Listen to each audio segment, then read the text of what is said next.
আমরা সাধারণ পাবলিক কীভাবে চলবো?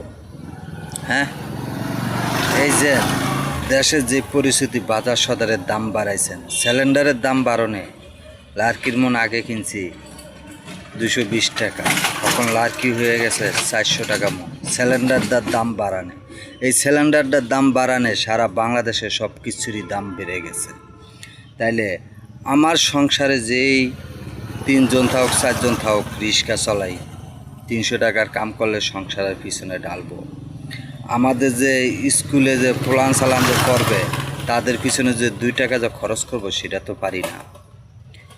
এই যে ব্যবসায়ী, তারা দোকানপাট কত রাত 12টা 1টা পর্যন্ত, সেই ব্যবসায়ীদেরও লাইন বন্ধ করে দিছেন।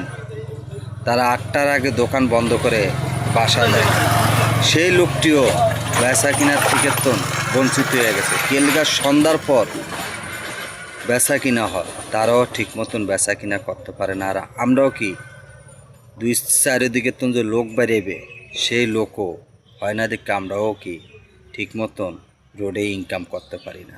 তাহলে আপনারা যে দেশটার মধ্যে যে এই পরিচালনা করে আপনারা কী করতেছেন কিছু বুঝি না, কিন্তু আপনারা সুন্দর মতন দেশ পরিচালনা করে দেশের জনগণ কিভাবে থাকতে পারবে, কিভাবে বাঁচতে পারবে, সেই পরিচালনা করে সুন্দর মতন দেশটার দিকে একটু চান।